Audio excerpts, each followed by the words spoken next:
എല്ലാവർക്കും സുഖമാണെന്ന് വിശ്വസിക്കുന്നു. ഇനി സുഖമില്ലാത്ത ആരെങ്കിലും ഉണ്ടെങ്കിൽ ഇതൊരു വടി എടുത്തിട്ട് സുഖം വന്നോളൂ.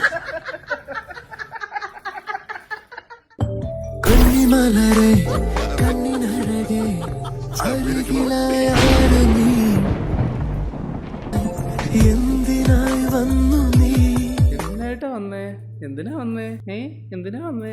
കറക്റ്റ് വരിക കേട്ടോ. പുറത്തു പോയിട്ട് വരാട്ടോ, ഇത്തിരി തിരക്കില്ല. ശരി, 2 പുരാവസ്തുക്കൾ ഒറ്റ ഫ്രെയിമില്.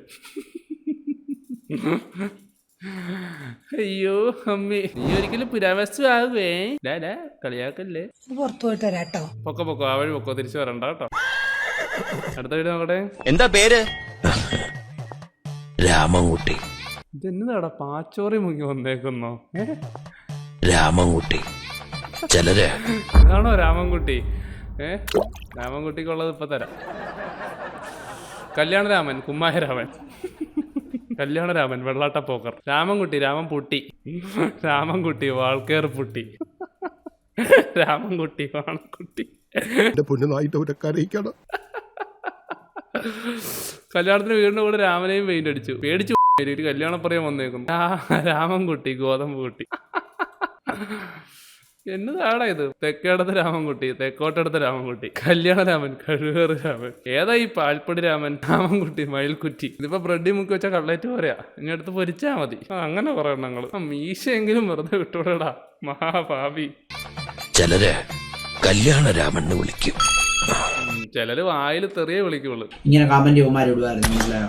ഞാനായതുകൊണ്ട് ഇപ്പൊ പിന്നെ വട്ട് പിടിച്ചു മറ്റേ കഞ്ചാവ് തലക്ക് കയറിയിട്ട് എന്നെ കൊണ്ടൊന്നും പറയിപ്പിക്കണ്ട. കല്യാണരാമൻ എന്താ ഇവിടെ? വിളിക്കിരിക്കാൻ വന്നായിരിക്കും. പ്രണയ സാഫല്യത്തിന് വേണ്ടിയാണോ? വിളിച്ചിറക്കി കൊണ്ടുവരും, എന്നിട്ട് ഞാൻ നോക്കും എന്റെ പെണ്ണായിട്ട്. പണി ഒരിക്കലൊന്നും വന്നേക്കരുത് കേട്ടോ. എന്റെ തലയിലെന്താ ചീരകൃഷിയോ? വിളിച്ചിറക്കി കൊണ്ടുവരും, എന്നിട്ട് നീ ആ പെണ്ണിനെ എങ്ങനെ നോക്കും? എന്നിട്ട് ഞാൻ നോക്കും. ചീരകൃഷി വിറ്റ് ജീവിക്കോ? എങ്ങനെയാണ്? എന്റെ പെണ്ണായിട്ട്. അവൾക്ക് അങ്ങനെ തന്നെ വേണം. കുറച്ച് പച്ചച്ചീരയൊക്കെ ഉണ്ട് കേട്ടോ. ഞാൻ എപ്പോഴും പറയാറുള്ള പോലെ ഞാൻ പ്രൊമോട്ട് ചെയ്യുന്ന അൺവാണ്ടഡ് ആപ്ലിക്കേഷനിൽ പൈസ ഇൻവെസ്റ്റ് ചെയ്ത് കളയരുത്. സേഫ്. ഓക്കെ. എടാ പഞ്ചവർണ്ണക്കുട്ടാ. You must know that IPL is going on, but to be honest, some matches can be quite boring. So ഈ IPL ഇടയ്ക്ക് നിങ്ങൾക്ക് കുറച്ചുകൂടി ഇൻട്രസ്റ്റിംഗ് ആക്കാൻ വേണ്ടി ഞാൻ നിങ്ങൾ പരിചയപ്പെടുന്നതാണ് Narine's power punch. It's a game changer. ഇത് ലോഞ്ച് ചെയ്തിട്ട് അധികം ആയിട്ടില്ല, അതുകൊണ്ട് തന്നെ ഇതിന്റെ റേറ്റ്സ് ഒക്കെ കുറച്ച് ഹൈ ആണ്. So it's a perfect time to join. Narine's power punch എങ്ങനെയാണ് ഡിഫറൻറ്റ് ആക്കുന്നത് ഞാൻ പറഞ്ഞുതരാം. ഇതിലെ ന്യൂ ഫ്യൂച്ചർ ആണ് സേഫ് സോൺ. ഇതിലെ സേഫ് സോൺ ആക്ടിവേറ്റ് ആയിക്കുമ്പോഴേക്കും ഇമ്മീഡിയറ്റ്ലി അതിനകത്തുള്ള മൾട്ടിപ്ലേയേഴ്സ് ഒക്കെ നമുക്ക് കാണിച്ചു തരും. അതായത് നിങ്ങൾ കളിക്കുമ്പോൾ കുറച്ചുകൂടി സേഫ് ആയിട്ട് കളിക്കാനാണ് അവർ പറയുന്നത്. ഇത് നിങ്ങൾ വലിയ എക്സ്പെർട്ട് ഒന്നും വേണ്ട. സുനിൽ നിറയും തന്നെ നിങ്ങളുടെ നമ്പേഴ്സിനുള്ള സ്കോർ ഒക്കെ ചെയ്യുന്നതായിരിക്കും. അപ്പോൾ എൻ്റെ ഡിസ്ക്രിപ്ഷനുള്ള ലിങ്ക് വഴി നിങ്ങൾക്ക് ജോയിൻ ചെയ്യാവുന്നതാണ്. തന്നെ ന്യൂ കമേഴ്സിനൊക്കെ വെൽക്കം റിവാർഡ്സ് കിട്ടുന്നതായിരിക്കും. So go and check the pin comment.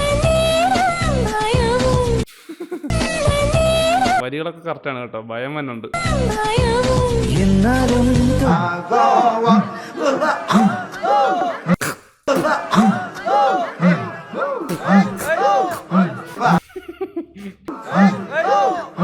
എറിഞ്ഞ അണ്ണാക്കിലാണോടാ പിടിപ്പിച്ചത്. അയാളെ പാട്ടൊന്ന് പാടട്ടെ. തിന്ന്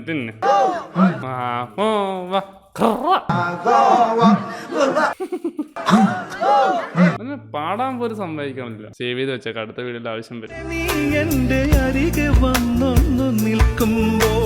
അരികെ വരരുത് പ്ലീസ്, അകന്നു പോകും. ഞാൻ വിചാരിച്ചു തമിഴ്നാട് പിക്കപ്പ് പോകാൻ പച്ചക്കറിയാണെന്ന്. പിന്നെ നെറ്റിയിൽ തന്നെ ഉറി തൂക്കിയിട്ടേക്കുന്നോ? ഉറിയിലാടുന്നവന്റെ പറയിലാടരുതെന്നാണ്. നീ വണവലാകയായി പാടുന്നു, ഇതൊരമരഗവണഗവാണം. ഷട്ടിൽ അപ്പടി പൂരം മഹോത്സവമാണ്. അണ്ടങ്കാക്ക കൊണ്ടക്കാരിയിലെ ലോറിയാണ് അണ്ണ. ചുന്ദരി ആയാലടി. ഇതൊക്കെ ഈ ചേട്ടൻ തമാശക്ക് കാണിച്ചു കൂട്ടുന്നതാണെന്നാണ് എനിക്ക് തോന്നുന്നത്. ഒരു പെണ്ണ് കെട്ടിയാൽ തീരാന്ന പ്രശ്നമേ ഉള്ളൂ. എന്താ പേര്? രാമൻകുട്ടി. നീ വിഷമിക്കാണ്ടിരി. എനിക്കെന്ത് വിഷമം? എനിക്കൊരു വിഷമമില്ല. മൂടുപോയി. എനിക്കൊരു വിഷമമില്ല. അവൾ മിടിക്കാണ്. കളവൻ എന്നോ നാളെന്ന് പറഞ്ഞ് തരും. പിന്നെ സ്വത്തുക്കൾ അവൾക്കാണ്. അവൾ വേറെ ആരെങ്കിലും കിട്ടി ജീവിക്കും. കളവന് ചില്ലറ കുഴപ്പമൊന്നുമല്ല. ഇനി വല്ല പെണ്ണിന്റെ അച്ഛനും ആയിരിക്കോട്ടെ. വെറുതെ അപരാധം പറഞ്ഞുണ്ടാക്കാതെ. മലയാളികളായതുകൊണ്ടേ എന്ത് വേണേലും ആർക്കും ആരുടെ പകരക്കാരനാവാൻ പറ്റില്ലടോ. ഇല്ല, ഇത് ആർക്ക് പകരമാണ്? അങ്ങനെയാണെങ്കിൽ പിന്നെ എന്നാത്തിനാ ഭൂമിയിൽ ഇത്ര ഈശ്വരന്മാരെ? ഒരെണ്ണം പോലെ.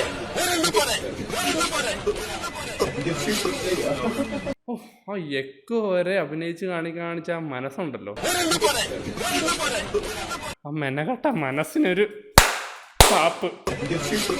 മതിയേ. ഒരേ ഒരെണ്ണം മതി അണ്ണ, ഒരേ ഒരെണ്ണം. ഒരു ബ്രായിഡ് ബഹയാ. പെട്ടെന്ന് കണ്ടപ്പോൾ ഞാൻ വിചാരിച്ചു തൈലത്തിന്റെ പരസ്യമാണ്. ഡയലോഗ് ഇതുമായിട്ടും പുറപ്പെട്ടിട്ടില്ല, അഭിനയം മുന്നേ പോയിട്ടുണ്ട്. ഏതെങ്കിലും സുന്ദരിയായ പെൺകുട്ടി എനിക്ക് ജീവിതം തരണം. നിനക്ക് പറഞ്ഞു തരും. കേരളത്തിലുള്ള ഏതെങ്കിലും സുന്ദരിയായ പെൺകുട്ടി എനിക്ക് ജീവിതം തരണം. നിനക്ക് സുന്ദരിയായ ഒരു പെൺകുട്ടി ജീവിതം തരാം അല്ലേ? ആ പെൺകുട്ടിയെ എനിക്ക് അറിയില്ല. സുന്ദരിയായ പെണ്ണിനെ കിട്ടണേക്കാളും നല്ലത് നീ ആ കുറച്ച് മുമ്പ് ആ കളവനെ കിട്ടിയ പെണ്ണിനെ പോയി കിട്ടും. എനിക്കെന്ത് വിഷമം? എനിക്കൊരു വിഷമമില്ല. അവൾക്ക് പ്രായമൊന്നും പ്രശ്നമില്ല, അവളാവുമ്പോൾ ജീവിതം സ്വത്തം മേടിച്ച് പൊക്കോളും. എങ്ങനെ ഇരിക്കണം? ഏതെങ്കിലും സുന്ദരിയായ പെൺകുട്ടി എനിക്ക് ജീവിതം തരണം. ആ സുന്ദരിയായ പെണ്ണിന്റെ ഒരു ആഗ്രഹം കാണത്തില്ല സുന്ദരനായ ചെറുക്കനെ കെട്ടണമെന്ന്. ചോക്കുട്ടാ ബോഡി ഷെയ്മർ ആവല്ലേ? അത് അങ്ങനെ പറയണം ഞങ്ങളത്. നേരത്തെ നമ്മൾ ഉറിയിലാടുന്നവന്റെ പറയിലാടുന്നവനെ കണ്ടു. ഇനി ഇവനാണ് അടുപ്പിൽ ഊതുന്നവന്റെ ആസനത്തിൽ ഊതുന്നവൻ.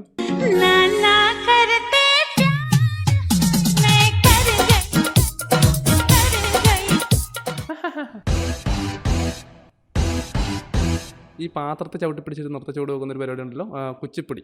ഇതെന്നാ കുണ്ടിപ്പൊടിയോ? ചേട്ടാ ഒരു പ്ലേറ്റ് കുണ്ടി വറുത്തത്.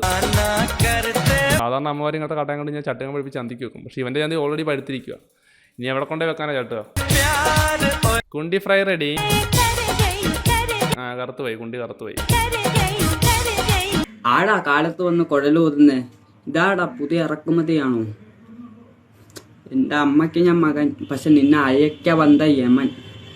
തലവർ തിമ്മിങ്കലം പേസറ. തിമ്മിങ്കലം എന്നെ എന്ത്? നീ എത്ര വലിയ കേടിയാ കണ്ണ, നീ സുട്ടൊന്ന് சொல்ற, പക്ഷെ ഞാൻ സെഞ്ചിടുവേ. മലയാളത്തിനായി ഒന്നമർത്തുക. പായസം കുടിക്കുവാണെങ്കിൽ എന്ത് വേണം കുടിക്കാൻ? ഇല്ല കുടിച്ചാൽ ശിവനേക്കാൾ പവർ ആണല്ലോ അണ്ണൻ, പങ്കർ ശക്തിയാണല്ലോ. പെട്ടെന്ന് ആരംഭിക്കാൻ സാർ, എത്ര പെട്ടെന്ന് തീരും.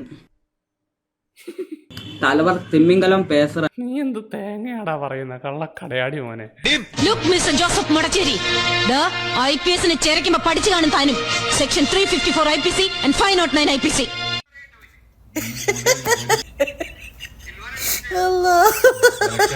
അയ്യോ ലുക്ക് ജോസഫ് മടച്ചേരിയാ. സത്യം പറഞ്ഞാൽ നിന്റെ ലുക്ക് കണ്ടപ്പോഴാണ് എനിക്ക് ചിരി വരുന്നത്. ഊക്കിയത് ജാസിയെ, ഊക്കി കിട്ടിയത് ഈ വീഡിയോ ചെയ്ത ജാസി നന്നായിട്ട് ചെയ്തിട്ടുണ്ട്. നീ കണ്ണാടി നോക്കുന്നത് നന്നായിരിക്കും. ആഷിയെ ചുണ്ടുകൊണ്ട് ഉമ്മ വെച്ച് ജാസി, എന്തൊരു സ്നേഹമാണ്. എന്നാൽ നമ്മളൊക്കെ കൊണ്ടുകൊണ്ടാണോ ഉമ്മ നോക്കാറ്? നീലക്കോല നിന്റെ അമ്മയുടെ നായ. നടന്നോ നടന്നോ? പട്ടി കുറയ്ക്കുന്നത് കേട്ടോ. പട്ടി കുറയ്ക്കുന്നതല്ല, പട്ടി തന്തയ്ക്ക് വിളിക്കുക രണ്ടിന്റെയും കൂടി. ചേർന്നാൽ ആസിഡാ. പട്ടി വരെ തള്ളക്ക് വിളിച്ച് തുടങ്ങി. തമ്മി നോക്കി വീഡിയോ എടുക്കാൻ സേവ് ദ ഡേറ്റോ. നീല ടോയ്ലറ്റിന്റെ ചുവപ്പ് ബാത്റൂമിന്. എന്റെ സംശയമാണ്, നിനക്കെപ്പോഴും സംശയമാണ്. സ്വയംഭോഗം ചെയ്യുന്നത് തെറ്റാണോ? പല മതങ്ങളും പലതാ പറയണ. സ്വയംഭോഗം അല്ലെങ്കിൽ മാസ്റ്റിമേഷൻ തെറ്റാണോ? മാസ്റ്റിമേഷൻ തെറ്റാണോ? ഹിന്ദുസത്തിൽ അലൗഡ് ആണ്, ക്രിസ്ത്യാനിറ്റി ഒന്നും പറയുന്നില്ല, ഇസ്ലാമിനെതിരാണ്. നിങ്ങളുടെ അഭിപ്രായം പറയാം. നമുക്ക് കമന്റ് ബോക്സ് നോക്കാം. സ്വന്തമായി ചെയ്യുന്ന ഒരു കുറ്റമില്ല. അലൻ ജോസിന് ചെയ്തു കൊടുത്തു. എന്നാ പറയാനാ ഇവനോടൊക്കെ. പ്രധാന വാർത്തകൾക്ക് സ്വാഗതം. അടുത്തമാണോ? അപ്പോ ഞാൻ അലിൻ ജോസ് പെരേര അറിയാലോ. അപ്പൊ അലിൻ ജോസ് പെരേരക്ക് പെണ്ണ് സെറ്റായി, ഉടൻ തന്നെ കല്യാണം ഉണ്ടാവും. ആരൊക്കെ എതിർത്താൽ ആരൊക്കെ തകർത്താലും ഒറ്റയ്ക്ക് വഴിവെട്ടി വന്നവനാ ഞാൻ. ഒറ്റയ്ക്ക് വഴിവെട്ടി വന്നതാണെങ്കിൽ നീ ഒറ്റയ്ക്ക് ഒരു കുഴിവെട്ടി അതിനകത്ത് കിടന്നിറങ്ങും. ഈ കല്യാണം നടന്നില്ലെങ്കിൽ നമ്മൾ വിദേശത്ത് പോയി കിട്ടും. കല്യാണം തന്നെ നടക്കും. 10 രൂപ കണ്ണാടി വെച്ച് ഇറങ്ങിയേക്ക് അങ്ങനെ പറയണം. അലിൻ ജോസ് പെരേരക്ക് അപ്പൊ പെണ്ണ് സെറ്റായി. ഓക്കെ, ടാറ്റ. గుడిగంటల్లోగిన వేళ మది సంబరపడుతోంది. സ്പിരിറ്റാ സാർ, ഇതിലെ സ്പിരിറ്റാ സാർ, ഇതിലെ സ്പിരിറ്റാ പറയുന്ന അവരുടെ ഒരു. ഇവിടെ നിനക്കൊരു സ്പിരിറ്റ് ഇല്ലാത്ത എന്താടാ? ആ ചുണ്ട അനക്കാനുള്ള സ്പിരിറ്റ് എങ്കിലും കാണിക്കും. ഒരാൾ നിന്ന് നാണിക്കുമ്പോ ആരാടാ ബീജം ഇടണേ? ചിന്നാടന്റെ ലോറിയിൽ സ്പിരിറ്റ് കടത്തുന്നതിന് അടി ഫക്കേ. എന്റെ മെക്കെട്ടങ്ങനെ കേറിയണ്ടല്ലോ. വീട്ടിൽ പോയി TV ഓൺ ചെയ്ത് വെച്ചിട്ട് പുറത്തു വന്നു. ചിന്നാടന്റെ എന്നാടാ പരവശത്തിനൊരു നാണം? ചെറിയ കുട്ടികൾ ഷഡിയിൽ അപ്പിയിട്ട് ഇങ്ങനെ നിൽക്കുന്നത് പറയുന്ന അവരുടെ ഒരു സ്പിരിറ്റ് ഉണ്ട്. കണ്ടോണ്ടാണെന്ന് അറിയാൻ പാടില്ല, ബാക്കി കാണാനുള്ള സ്പിരിറ്റ് കൂടി പോയി. മിക്ക ബസ് സ്റ്റോപ്പുകളിലും കാണുന്ന ഒരു പ്രതിഭാസമാണ് ഇങ്ങനത്തെ സീറ്റ്. 2 കമ്പി പാര എന്നിട്ടൊരു കുഴി ഇൻ ദ സെന്റർ. എനിക്ക് അറിയാൻ പാടില്ലാണ്ട് ചോദിക്കാം, വൈ? എനിക്ക് ഇതുവരെ മര്യാദയ്ക്ക് ആ കുന്തത്തിലിരിക്കാൻ പറ്റിയിട്ടില്ല. 2 കമ്പി. അത് സർക്കാരിന്റെ പദ്ധതിയാണ്, കുണ്ടിക്കിച്ചിരി കാറ്റ്. ആ കുഴിയുടെ അകത്തേക്ക് നമ്മുടെ ആസനം പോവുകയും ചെയ്യും. ആർക്കെങ്കിലും മര്യാദയ്ക്ക് അതിനകത്ത് കംഫർട്ടബിൾ ആയിട്ട് ഇരിക്കാൻ പറ്റിയിട്ടുണ്ട്. അവിടെ കിടന്ന് ഉറങ്ങും ആൾക്കാർ, അതുകൊണ്ടാണ്. അതൊരു നല്ല പോയിന്റ് ആണ്. പക്ഷേ ഈ 2 കമ്പി കുത്തി ഷീറ്റ് ഇടുന്നതിന്റെ ചെലവാണ് 40 ലക്ഷം രൂപ. സർക്കാരിൻ്റെ ഓരോരോ പദ്ധതികളെ. അപ്പോൾ ഇത്രയുള്ള നമ്മുടെ വീഡിയോ. ഇന്നത്തെ വീഡിയോയിൽ ഞാൻ ആരും സപ്പോർട്ട് ചെയ്യുന്നില്ല. ഞാൻ എപ്പോഴും പറയാറുള്ള പോലെ ഞാൻ പ്രൊമോട്ട് ചെയ്യുന്ന അൺവാണ്ടഡ് ആപ്ലിക്കേഷനിൽ പൈസ ഇൻവെസ്റ്റ് ചെയ്ത് കളയരുത്. സേഫ്. ഓക്കെ, എന്തെങ്കിലും ലിങ്കും കാര്യങ്ങളൊക്കെ അയച്ചു തരാനുള്ളവർക്ക് നമുക്ക് ടെലിഗ്രാമിലോ ഇൻസ്റ്റാഗ്രാമിലൊക്കെ എന്നെ ടാഗ് ചെയ്യാവുന്നതാണ്. So bye for now.